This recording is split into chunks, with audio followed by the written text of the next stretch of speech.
आग का तारा। 2018 में शहबाज शरीफ एस्टेब्लिशमेंट के बंदे क्यों करार पाए? नाखुशगवार कानून साजी में कौन कौन शामिल? मियां शहबाज शरीफ पर उंगली उठाने का क्या जवाब?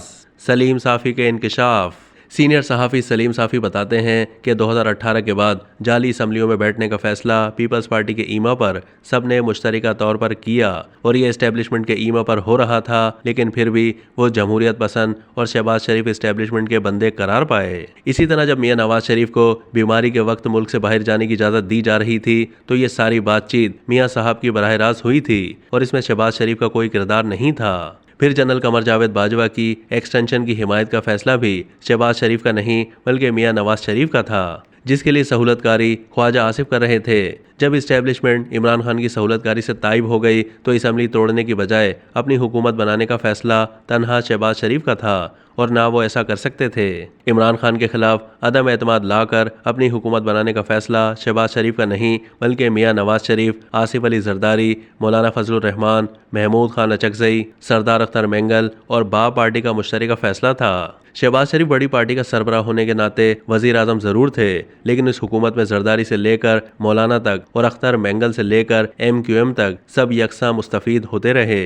इस हुकूमत ने इस्टेब्लिशमेंट की खुशी के लिए जितने भी इकदाम किए उसमें सब यकसा हिस्सेदार थे। जितनी भी नाखुशगवार कानून साजी हुई उसकी पहले काबीना मंजूरी देती रही, जिसमें बिलावल भुट्टो, असद महमूद और दीगर के अलावा अख्तर मेंगल के नुमाइंदे भी बैठे रहे। इस सेटअप में NDM के मोहसिन दावड़ भी खारजा उमूर कमेटी के चेयरमैन थे, जिनका दर्जा वफाकी वजीर के बराबर होता है। यूं अगर किसी को हुकूमत के किसी इकदाम पर एतराज़ होता तो वो हिम्मत करके हुकूमत से अलग हो जाता, लेकिन मज़े लूटने के बाद अब हर एक मैदान में आकर कह रहा है कि फ़लाँ काम गलत हुआ और फ़लाँ फैसले से नुकसान हुआ। निगरां वज़ीर आज़म के लिए जो मशावरती मीटिंग हुई उसमें मौलाना फजलुर रहमान, सरदार अख्तर मेंगल, मोहसिन दावड़, ANP और हुकूमती इत्तेहाद में शामिल सब जमातों के नुमाइंदे शामिल थे। इन सब ने मिलकर शहबाज शरीफ को इख्तियार दे दिया। ये ऐलान अनवारुल हक काकड़ के नाम पर इत्तेफाक से पहले मियां शहबाज शरीफ ने 50 से ज़्यादा सहाफ़ियों के सामने किया था। अगर वो गलत कह रहे थे तो किसी ने ये वजाहत क्यों नहीं की कि उन्होंने मियां शहबाज शरीफ को इख्तियार नहीं दिया?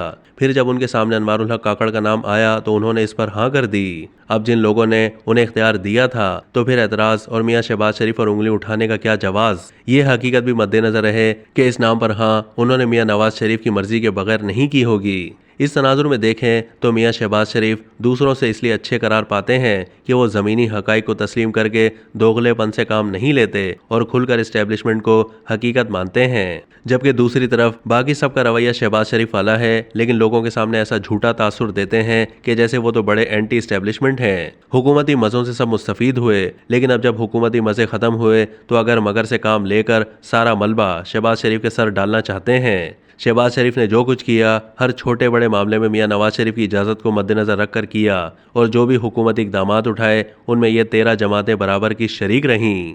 अब तक के लिए इतना ही। मज़ीद मालूमात के लिए डेली जंग के YouTube चैनल को सब्सक्राइब कीजिए।